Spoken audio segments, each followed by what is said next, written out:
Porque se levantarán falsos cristos y falsos profetas, y mostrarán grandes señales y prodigios, para así engañar, de ser posible, aún a los escogidos. ¿Es posible engañar a los hijos de Dios con señales y prodigios? ¿Cómo identificar a los falsos maestros, las falsas enseñanzas? ¿Cómo comprobar que estamos en la verdad?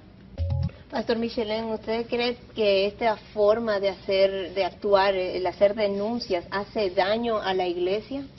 Mira, Patricia, nuestro llamado primordial como ministros del Evangelio es proclamar la verdad de Dios revelada en su palabra. En ese sentido, nuestro énfasis primordial debe ser el de proclamar, explicar y aplicar la verdad de Dios. Pero es imposible hacer esto sin rebatir al mismo tiempo los errores que se le oponen a esa verdad. Una de las responsabilidades de los pastores, dice la Escritura, es que nosotros tenemos que ser retenedores de la palabra fiel, dice Pablo en Tito 1:9, y ser capaces de rebatir a los que contradicen las falsas doctrinas.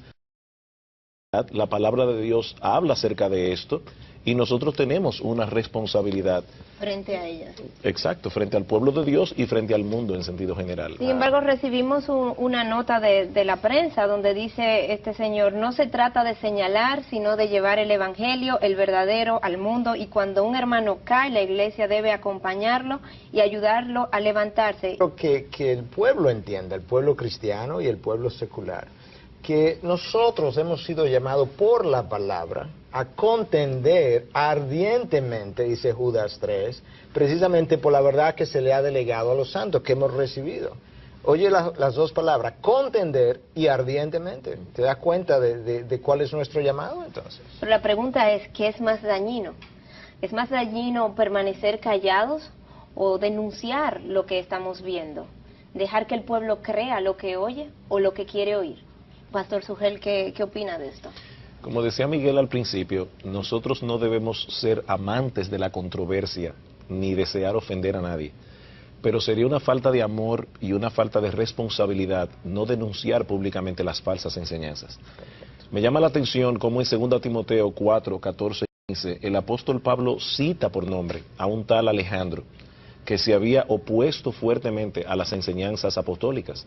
Las falsas doctrinas no son un juego.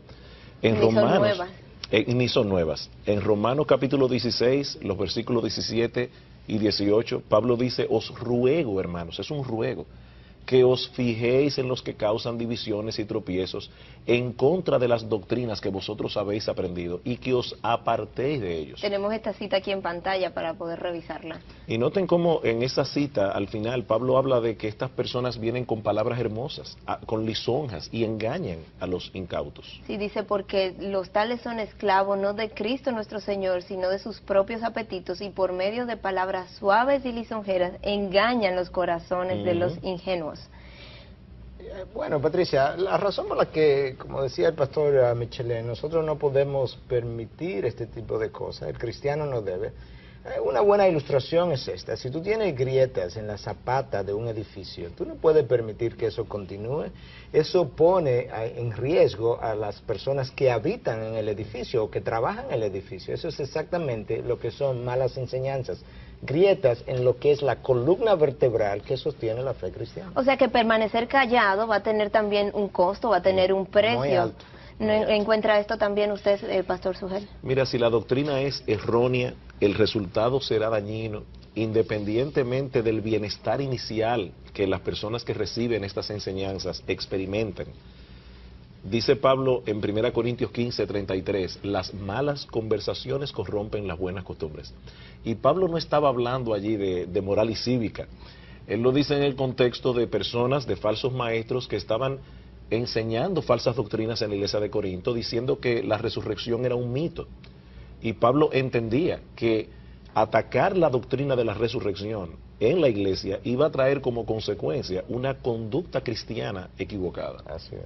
Entonces, ambos estoy escuchando que hablan de doctrina y quizás muchos que nos están viendo no entienden qué significa, qué abarca lo que es la doctrina. ¿Es la Biblia la doctrina? ¿Incluye otras cosas, otras interpretaciones? Bueno, mira, la palabra doctrina en el griego es didascalia, traducida a veces como enseñanza y muchas veces como doctrina propiamente dicha. De manera que cuando tú oyes a alguien que te dice, mira, no me hable de doctrina, yo solamente quiero a Jesús, solamente háblame de Jesús, esa persona no entiende lo que es la palabra doctrina, porque cada vez que tú hablas algo de Jesús, el simple hecho de decir Jesús es el Salvador del mundo, es una doctrina. O Jesús es amor. Claro, si tú no quieres hablar de doctrina, no puedes hablar de Jesús. ¿Te das cuenta entonces que esto es sumamente serio? O sea, ambos han dado importancia capital a la doctrina dentro del pueblo de Dios. Sin embargo, dentro del pueblo cristiano, no todos los grupos le dan esa importancia. Y de hecho, me pregunto hasta qué punto no es que hay un llamado distinto para ciertos grupos. Se pueden preguntar mucho si es que hay un grupo determinado que está llamado a ser más académicos, más profesores, más maestros de las doctrinas, y otro grupo que vive conforme a otro llamado. No, cuando tú revisas la palabra, tú te das cuenta que el llamado a escudriñar las Escrituras es para todo el mundo. De hecho, si hay algo que a mí me llama la atención, es como en Hechos 17, el apóstol Pablo está aplaudiendo a aquellos que son de Berea, y él decía entonces que eran más nobles que aquellos de Tesalónica, porque día a día escudriñaban las Escrituras, escucha ahora Patricia, para ver si lo que nosotros estamos enseñando es cierto. Y eso es lo que nosotros quisiéramos hacer, que todo el mundo pueda escudriñar las Escrituras para ver si lo que el pastor Sugel hoy, el pastor Miguel hoy, Benijín mañana, si lo que ellos están enseñando es cierto, porque ese es el parámetro, ese es el patrón. Conforme a lo que dice la Biblia. Correcto. Yo creo que con relación a, tú decías, no todo el mundo le da la misma importancia. Yo creo que ha habido dos problemas, lamentablemente. Uno, yo creo que por una parte hay un grupo que no se ha percatado de la importancia, ¿verdad?, no tiene suficiente apreciación por lo que es la doctrina bíblica. Y dos, no ha entendido las implicaciones de no tener una doctrina bíblica correcta. En despegarse de ella. Claro, cuando esas dos cosas se combinan, entonces tú tienes una falta de desinterés, o un desinterés, mejor dicho, por la presencia de doctrina en tu vida y en la iglesia en la que estás. Un ejemplo de esto lo podemos poner en cuanto a... traerlo quizás más contemporáneo, cuando podemos apreciar ya lo que son ejemplos de despegarnos de doctrina al día de hoy. Pensemos, por ejemplo, en el impacto que puede tener en un creyente sincero abrazar la doctrina de Benijín sobre la enfermedad. Según Benijín, y aquí voy a citar Patricia y Miguel textualmente lo que él dice, la enfermedad no tiene nada que ver con ninguno de nosotros, no tiene cabida en el cuerpo de Cristo. Y luego Benijín añade, eso quiere decir, para que no haya dudas, que no podemos tener ni un dolor de cabeza, ni problema de sinusitis, ni aún un dolor de muelas, nada, ninguna enfermedad puede atravesarse en nuestro camino. Yo me pregunto, ¿cuánta confusión e inquietud puede eso causar, generar en un creyente sincero que enferme? Él nunca se habrá enfermado nunca. Bueno, no lo sé, pero este creyente va a estar pensando que la enfermedad fue el producto de un pecado, o que tal vez Dios no lo está amando, Dios no lo ama. Sin embargo, la Biblia enseña que los creyentes no están exentos del dolor y de la enfermedad. Más bien nosotros vemos en las Escrituras casos de creyentes fieles que tuvieron muchas aflicciones físicas. El caso de Job es el caso más conocido, pero nosotros tenemos también el caso de Pablo. Dice en Gálatas capítulo 4 versículo 13 que fue por causa de una enfermedad que él predicó el evangelio en Galacia al principio. O sea, que eso incluso sirvió para algo bueno. No, y en otros casos. Nosotros tenemos también el caso de Epafrodito. Dice en Filipenses 2:25 en adelante que por la obra de Dios enfermó casi a punto de morir. Por la obra de Dios, no por un pecado. Así es.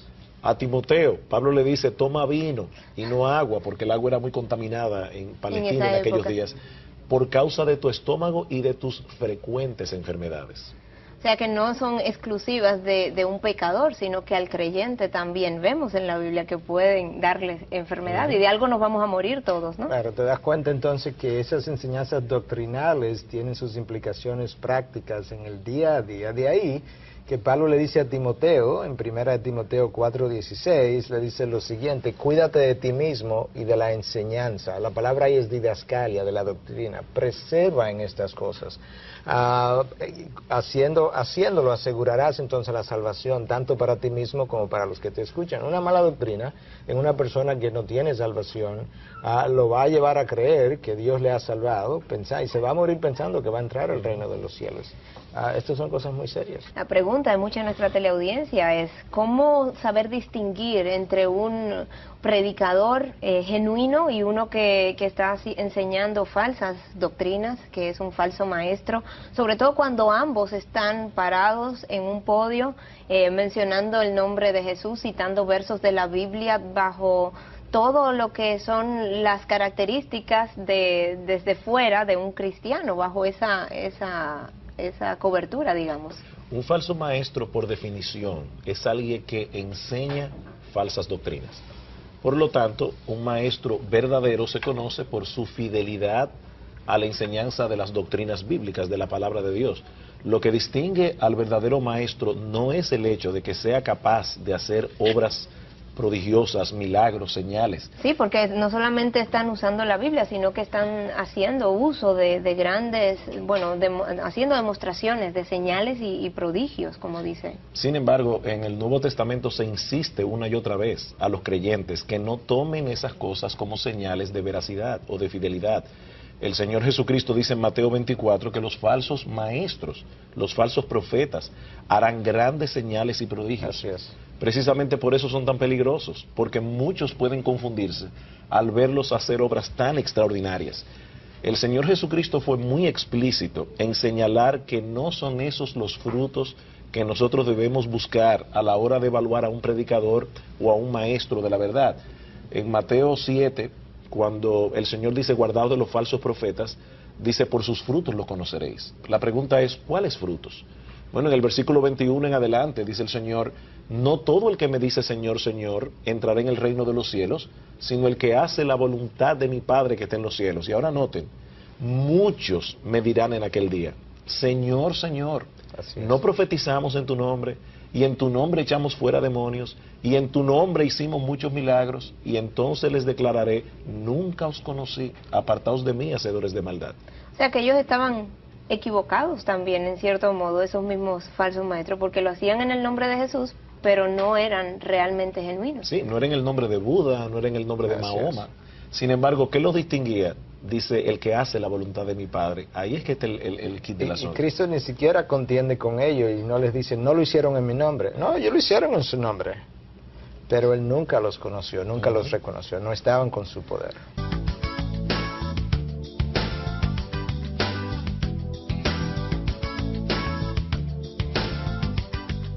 No es la voluntad de Dios que sus hijos sean pobres. Probablemente esta afirmación la he escuchado en repetidas ocasiones. Quizá hasta suene bíblico para usted, y es que hoy en día cada vez es más frecuente escuchar a evangelistas en la radio y en la televisión proclamar que Dios desea que los cristianos sean exitosos en todas las áreas de su vida, especialmente en el área de las finanzas, y enseñando que la prosperidad económica y el éxito en los negocios son una evidencia del favor de Dios. Pero ¿quiénes son las personas que proclaman este evangelio? ¿Y qué hay detrás de sus vidas? Aparentemente estas preguntas son las mismas que el mundo secular se ha estado formulando en los últimos años, hasta el punto de investigar y documentar de manera eficiente el estilo de vida de estos predicadores, los cuales al ser examinados definitivamente dejan mucho que pensar. La revista estadounidense Time, en su edición del 18 de septiembre del 2006, dedicó su portada a este movimiento. ¿Quiere Dios que tú seas rico? Según el texto, algunas de estas mega iglesias dicen, otras dicen que es una herejía. En una encuesta realizada por la revista Time, 61% de los cristianos creen que Dios quiere que las personas sean prosperadas, mientras que el 31% están de acuerdo con que si tú le das dinero a Dios, Dios te bendecirá con más dinero. Si las posesiones son sinónimo de la aprobación y bendición de parte de Dios, y la pobreza, enfermedad y sufrimiento implican su descontento, entonces los verdaderos hijos de Dios ya no se reconocerán por sus frutos espirituales, ni su buen testimonio, sino a través del aumento en sus ingresos y su nivel socioeconómico. Pero Jesucristo mismo nos dio esta verdad profunda. Ninguno puede servir a dos señores, porque aborrecerá al uno y amará al otro, o estimará al uno y menospreciará al otro. No podéis servir a Dios y a las riquezas. Pero participantes de eventos y cruzadas de campaña promovida por estos maestros pueden decir, como esta persona que respondió a nuestra publicación y que decía: yo participé los 3 días de campaña y créanme, no vi nada, ni hablado o hecho discordante con la palabra de Dios. Ahí cabe el que tiene de malo entonces que yo participe de estos eventos, siempre y cuando yo tenga claro cuál es mi posición. Mira, Patricia, para comenzar, un falso maestro no es necesariamente, o no está necesariamente hablando falsedad todo el tiempo. Él puede hablar verdad bíblica, pero está salpicada muchas veces entonces de doctrinas falsas o de herejías. Es como que tenga... Herejías, Miguel, antes mencionabas el término también de herejías, cuando debemos evaluar lo que son, y vamos a recordar a nuestra audiencia que son aquellas enseñanzas contrarias a lo que la palabra de Dios establece. Entendemos esto como la herejía. Así es. Y entonces, mira, yo creo que es importante ver esto que acabo de explicar en una forma ilustrativa. Tú tienes 100 papeletas de $1,000 o de $1,000, como quiera. Y tú tienes, no hay $1,000. Bueno, $1,000, está bien. Esa ilustración la mantengo, y es que es válida. Y entre esas papeletas, pues tú tienes 300 falsas de 1,000 que tienes, ¿verdad? Entonces tienes 700 verdaderas, o al revés. Bueno, entonces las falsas están pasando juntas con la verdadera, pero al final tú no tienes lo que creía que tenías, y eso es importante. Y algo que había dejado atrás, Patricia, y que quisiera recordar, es que el apóstol Pablo era tan específico con relación a esto de la nueva revelación, que pudiera contradecir la palabra, que él decía: mira, aún si nosotros mismos, ya yo he predicado un evangelio, si nosotros regresamos ahora, si aún nosotros mismos o un ángel del cielo os predicare otro evangelio diferente al que os ha sido predicado, que sea anatema. En otras palabras, si tú tienes la experiencia de que un ángel del cielo baja y te presenta otro evangelio, aún esa experiencia tiene que ser interpretada a la luz de la palabra. Y eso que tuviste entonces, si verdaderamente fue un ser angelical, dice Pablo, bueno, porque sea anatema. Que ¿Anatema sea? Maldito, que es la expresión. Una maldición sobre esta persona que predicando falsamente. Esto es serio. Miguel, hay citas que nos dicen realmente que aún que esos falsos maestros van a venir. Es algo como inevitable que el mismo Jesús está diciéndonos que va a suceder. Si es algo inevitable, entonces ¿por qué preocuparnos en hacer las denuncias? ¿No será esto parte del juicio de Dios para el pueblo? Que algunos lo oyen y otros no. O sea, no hay nada que hacer. Bueno, mira, la palabra nos manda, en 1 de Juan 4:1, a examinar los espíritus. No creáis, amados, no creáis a todos los espíritus, probarlo, ponerlo a prueba, examinarlo. ¿Por qué? Porque muchos falsos cristos han venido al mundo, y la palabra nos manda entonces a hacer ese trabajo. Pero mira una cita todavía más importante y más contundente. En el libro de Apocalipsis nosotros nos encontramos con a Jesús revisando las iglesias, 7 iglesias originales en Asia Menor. Y le está pasando disciplina, le está revisando. Cuando llega a la iglesia de Éfeso, congratula a la iglesia de Éfeso, pero mira la razón por la que Cristo congratula a la iglesia de Éfeso. Yo conozco tus obras, tu fatiga y tu perseverancia, y que no puedes soportar a los malos, y has sometido a prueba a los que se dicen ser apóstoles y no lo son, y los has hallado mentirosos. En otras palabras, lo bueno que la iglesia de Éfeso tuvo en esta revisión fue precisamente el trabajo que se tomaron en examinar a aquellos que se llamaron apóstoles y que no lo eran. Y Cristo los aplaude por ese trabajo que hicieron. El punto aquí es la seriedad de las falsas doctrinas, a dónde llevan. El impacto que van a tener. Y aún en personas que están inquietas por su alma, dice el Señor, guardado de los falsos profetas, en Mateo 7 otra vez. Pero ¿en qué contexto lo dice? Precisamente después de haber dicho, entrad por la puerta estrecha, porque ancha es la puerta y espacioso el camino que... El contexto está en el hecho del llamado a entrar por el reino y no engañarse a sí mismo entrando por un cristianismo fácil, por un cristianismo cómodo, que evade las demandas de la fe, del fruto de la fe y del arrepentimiento. En Jeremías, una de las cosas que él dice de los falsos profetas, en Jeremías 6:14, es que curan con liviandad las heridas del pueblo diciendo paz, paz, cuando no hay paz. que quieren escuchar, que escuchan lo que quieren escuchar, lo que les resulta cómodo y que les resulta conveniente quizás a su realidad. La Biblia advierte no solamente contra falsos maestros, sino que usa la palabra profeta, los falsos profetas. Y la pregunta que tengo aquí es, ¿qué califica según la Biblia misma a los falsos profetas, Miguel? Bueno, mira, te vamos a dar una sola cita, una cita que es del Antiguo Testamento, incluso de Deuteronomio. Mira lo que comienza diciendo, Deuteronomio 18, a partir del versículo 20. Pero el profeta que hable con presunción en mi nombre, una palabra, que yo no le haya mandado hablar, o que hable en el nombre de otros dioses, ese profeta morirá.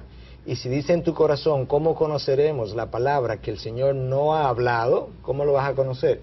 Si eso que él predica, continúa el próximo versículo diciendo, no se cumple, entonces tú sabrás que el Señor no ha hablado.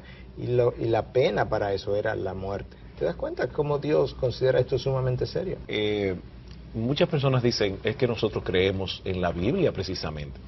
Por Muchos eso es que es tan falsos importante. maestros. Sí, todo el mundo quiere la Biblia en sus manos. Pero por eso es tan importante, el hecho de que nosotros conozcamos el cristianismo histórico. La Iglesia no se inventó en el siglo XX ni en el siglo XXI. Tiene 20 siglos de historia, 20 siglos de labores teológicas, donde ha habido definiciones doctrinales que la Iglesia ha hecho. Las sectas falsas generalmente son alérgicas a la historia de la Iglesia. Así es. No quieren saber de la historia de la Iglesia. ¿Por qué? Porque sus doctrinas generalmente son torceduras novedosas. Que Hay un quizás en estándar. ocasiones se han repetido y vuelven y se resucitan una y otra vez, se van reinventando, pero son las mismas desviaciones en los mismos puntos en Así muchas es. ocasiones. Y ¿quién inviste a un ministro cristiano como profeta, como apóstol? Bueno, mira, para comenzar, cuando Pablo le da a Timoteo los requisitos para formar el liderazgo de la iglesia, le habla de ancianos y le habla de diáconos, básicamente, obispos o pastores, que es básicamente la misma palabra traducida de diferentes maneras, pero no le da requisitos. Le dio los nombres de la estructura, digamos, de la jerarquía. Con la que la iglesia iba a continuar. No le habló de apóstoles, el oficio de apóstol había terminado. Cuando Judas se ahorca, quedó un vacío, por así decirlo, entre los 12. Y Pedro se levanta entre ellos, en Hechos 1 te encuentras ese relato, versículos 21 y 22. Y Pedro comienza a hablar de lo que ellos entendían que los requisitos que debía llenar el sustituto de Judas. Entonces dice, es necesario que de entre los hombres que han estado con nosotros desde el inicio, y luego agrega, y que haya sido testigo ocular de la resurrección. O sea, que tenía que estar desde el inicio y hubiera sido testigo ocular de Cristo. La idea ahí de estar desde el inicio es que Jesús le hubiese instruido personalmente.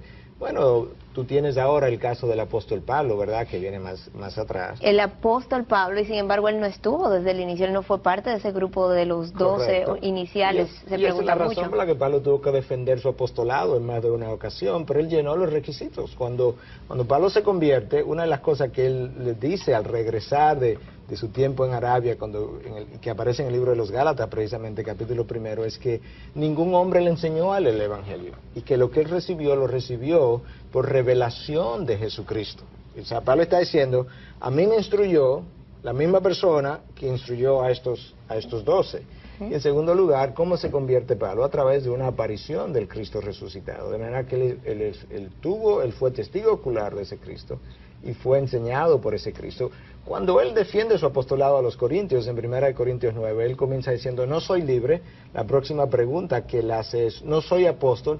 Y la próxima pregunta es, no he visto al Cristo resucitado, no he visto a Jesucristo, al Señor Jesucristo. En otras palabras, oye, si tú piensas que esto es un requisito, yo lo tengo también.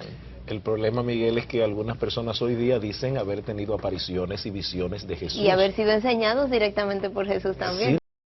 Toman en cuenta es que en 1 Corintios 15, versículos 8 y 9, Pablo dice claramente que él fue el último testigo ocular de la resurrección. Ya no hay más. Así es. Cuando Judas es muerto por Herodes en Hechos capítulo 12, la iglesia no hizo ningún intento para sustituirlo, porque el ministerio apostólico no era permanente. Así es. Pablo dice en Efesios 2:20, los apóstoles pusieron el fundamento de la iglesia. Cualquier persona con un mínimo de entendimiento de lo que es una construcción sabe que el fundamento se echa una vez y para siempre. Así es. Nuestra labor como ministros del Evangelio es construir sobre ese legado apostólico que tenemos en el Nuevo Testamento.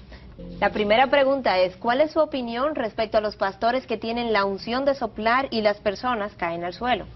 Ok, yo creo que quizás debemos hacer la diferenciación, Patricia, entre lo que vemos a veces en la palabra de Dios, cuando, por ejemplo, van a apresar a Cristo en el huerto de Getsemaní, que Cristo pregunta, ¿verdad?, ¿a quién buscáis? Y a Jesús de Nazareno, y él dice, yo soy, y se caen al suelo. Cuando Cristo dice yo soy, Yo soy, inmediatamente boom, todos caen ¿verdad?, al suelo. ante una presencia increíble de quien estaba delante de ellos. O quizá la experiencia de Juan en Apocalipsis también, cuando tiene la aparición de Cristo y se caen al suelo. Eso no es el fenómeno que nosotros estamos observando en televisión, donde hay una persona haciendo alarde de poder, tumbando masas enteras de personas en una congregación, simplemente para demostrar el control, el poder que él tiene.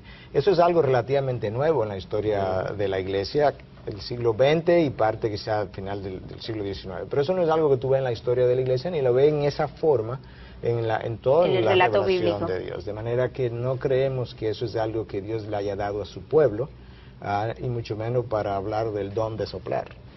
La próxima pregunta dice, ¿por qué hoy día la mayoría de los evangelistas predican más un mensaje de desarrollo económico que de amor por Dios? Bueno, recuerda que Pablo le hablaba a Timoteo de gente que tenía comezón de oído. Tienes una generación altamente hedonista, altamente materialista, a que le hace demanda a los predicadores quieren complacer su audiencia, lamentablemente, y en vez de predicar lo que Dios ha revelado y la dirección de Dios, le están predicando precisamente a la gente que tiene comezón de oído. Una generación materialista que quiere oír acerca del bienestar económico. La mejor forma de tú garantizar una audiencia y seguidores es que tú le prometas bendiciones materialistas a una generación materialista y que al mismo tiempo le prometas salvación. Oye, ¿qué mejor paquete tú puedes tener? Tú vas a garantizar los mejores seguidores y la mayor cantidad de seguidores del mundo. La pregunta es si esos que están predicando el Evangelio de la Prosperidad son verdaderamente ministros de la palabra, y obviamente si son ministros de la palabra no estuvieran predicando el Evangelio de la Prosperidad. Únicamente, no estarían hablando tampoco solamente acerca del dinero constantemente. Claro, Dios ha prosperado individuos, pero eso no es el Evangelio de la Prosperidad, es bendiciones en base a donaciones. Recuerden, amigos, que también pueden acceder a nuestro programa a través de nuestra página de internet www.respuestastv.org y ahí dirigirse al segmento de preguntas donde nos puede hacer llegar sus inquietudes.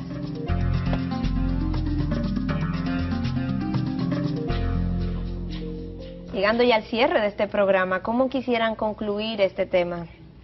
Cuando Pablo se despedía de los hermanos de Éfeso en Hechos capítulo 20 y luego de haberles advertido acerca de los falsos maestros, Pablo les dice en el versículo 32, ahora os encomiendo a Dios y a la palabra de su gracia, que tiene poder para sobreedificaros y daros herencia entre los santificados. Dios nos guarda por su palabra. Mi exhortación al público es, escudriñen las Escrituras, ella es lámpara a nuestros pies, ella nos guía por camino seguro en medio de un mundo peligroso. Yo creo, Patricia, que es importante recordarle a aquellos que nos han estado siguiendo de la importancia de esta falsa doctrina de los falsos maestros. De hecho, algunos estudiosos, y entre ellos John MacArthur, ha hecho la observación de que este tema de las falsas enseñanzas es tan importante que prácticamente aparece de una u otra manera en cada libro de la Biblia. Eso nos da una idea. Entonces, a manera de conclusión, yo quisiera mencionarte 5, 6, 7 puntos importantes y que representan quizá un llamado incluso, no solamente para el miembro de una iglesia, sino para el ministro de la palabra. Y el primero de ellos es, asegúrate de que eres genuino. Asegúrate de que tú mismo eres genuino. En segundo lugar, guárdate de los que resisten la verdad. Tercero, rechaza las herejías y los falsos maestros. Cuarto, no perviertas el evangelio de Cristo ni prediques otro evangelio. Quinto, no prediques otro Jesús que no sea el predicado por las Escrituras. 6, no enseñes como doctrina de Dios las tradiciones, ideas y mandamientos de hombres. 7, no te dejes llevar por los mitos, especulaciones, fábulas, ideas y doctrinas falsas de hombres. Y finalmente, apártate de las palabras vanas, ciencia y conocimientos falsos. Yo creo que con eso nosotros podemos resumir o concluir nuestro programa con ese llamado y esa advertencia. Muchísimas gracias a ambos por haber compartido este tiempo con nosotros. Gracias por su aporte a lo que es la comunidad que nos está siguiendo y viendo. Gracias una vez más, Patricia y Miguel. Gracias a ti, Sugel, por sacar tiempo, ¿verdad?, de tu ocupación, y gracias de nuevo por estar con nosotros, Patricia, y qué bueno que usted también pudo estar con nosotros. Ojalá que usted pueda escudriñar la palabra y hacer lo mismo que las personas de Berea. Asegúrese que lo que estamos diciendo concuerda con lo que la palabra de Dios dice.